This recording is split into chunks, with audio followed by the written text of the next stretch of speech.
Hello guys. Um and this is the second video for today. Um it's gonna be close to 8 o'clock. I just got back from my son's banquet. Um I did take my Benadryl, so I'm sliding home. Well, not heading home, hopefully. It was only 4 Benadryl, but I needed them because I'm I'm my allergies are really, really bad. All right, so I did want to come on to say and correct a few things because I don't want this lingering in my head.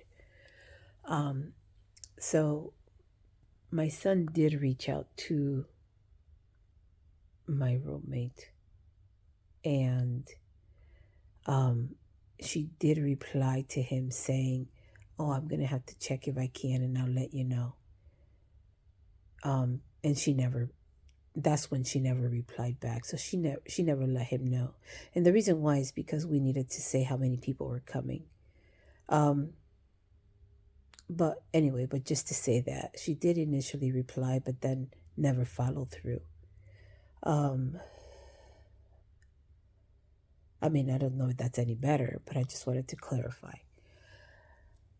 Uh, it was a good banquet. He received his varsity pin. It's his first year in the swim team, so I'm very proud of him. Um, and I think that I don't know if I shared, but my son and I want my son in this journey with me.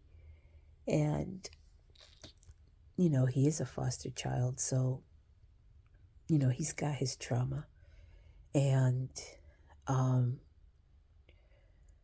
I want him to work through those traumas. I don't want him to be a 50-year-old and saying, "Oh man, I wish I had found this out earlier." I don't want that for him. I want him to find his true authentic self and his path now. And I want him to be healthy mentally and emotionally. And that's important to me. If I can leave any type of legacy for him, it would be that. I want him to have sovereignty over his life. And I do have a lot of conversations with him. Like, that's one great thing that at least I'm happy for, is that although he is a foster kid and although he has so much trauma, and there are some things that he holds in, a lot of his anger, but we do have a very open relationship. Like, he tells me everything. Well, I'm sure he doesn't tell me everything, but he tells me, most of the stuff. But I know that he feels comfortable sharing with me. And that's important to me. That's very important to me. I mean, I have students that I have to tell them, hey, what you share with me, I have to, if I need to report, I'll have to report it. Because they do open up to me a lot. And, you have to kind of draw the line in the sand and let them know. But anyway, oh my goodness, see, those pills are taking effect. I'm rambling. Um, anyway, I just wanted to make this video just to clarify that, I don't want to seem like I'm lying or I'm making stuff up. And I told you that the whole and sole purpose of these videos is transparency. I want to keep transparent. Make sure that, it's all honesty and truth, my true feelings.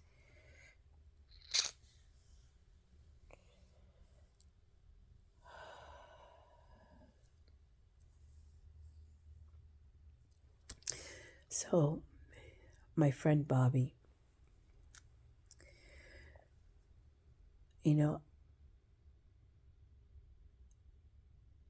last time I spoke with her, we were exchanging texts back and forth.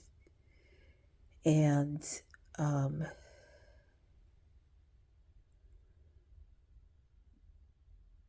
I think I hurt her feelings, or I hurt her in some type of way.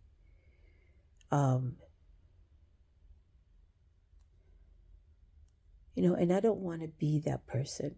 When I first came out of the closet, and this is me being very transparent, um, I got onto this online lesbian online dating app, and I would meet people, and if they were close, I would, we just have drinks or whatever with them. And this is how I met Bobby, my friend. And she is a lot older than me. And although we had a very good connection, I believe that age gap just seemed to be an issue, not necessarily for me, but more for her. And that's fine. I do love her friendship. I do love that I'm able to speak with her freely, and she's very understanding about it. But what I was trying to say, and I got sidetracked, is that when I started this app, and I was just meeting people, and I was just getting to know this world, I got the reputation, and that's not good, of like breaking hearts. Like, oh, she leads you on, and then she casts you away. And I just think that my personality was just very friendly, and I didn't mean to lead people on. I was just friendly. And when either it got too serious, where they were a little bit stalker like, I just put a stop to it. And lesbian communities are not very big. I've learned that. So out of 5, like 2 people know each other.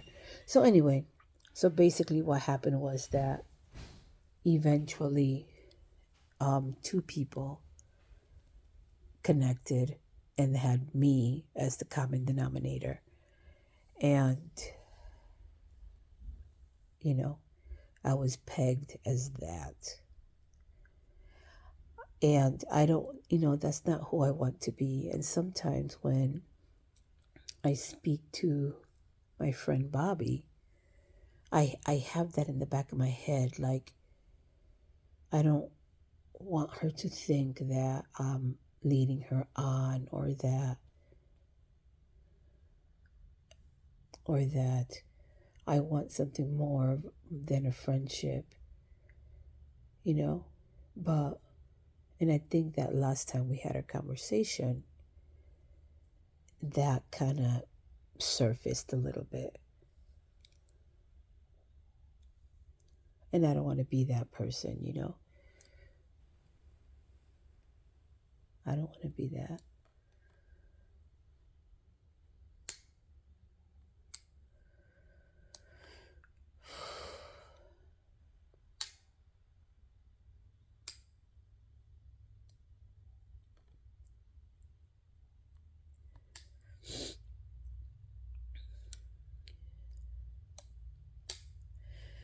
The last thing that I ever want to do is hurt people.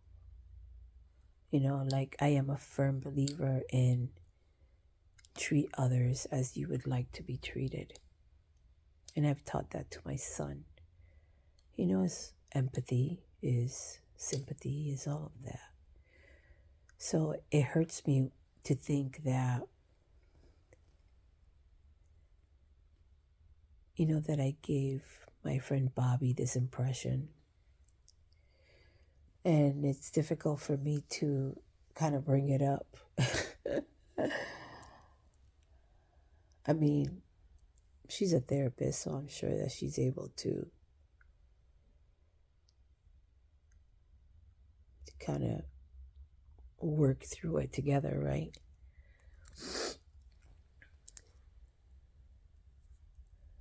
But after that conversation that we had, she kind of have ceased communication a little bit. So that's why I think that occurred. Again, I like to read shit, too much shit, and put things where it doesn't belong. So I'm hoping that that's what I'm doing, and that's not necessarily true, because the last thing I want to do is cause her any grief or pain or hurt.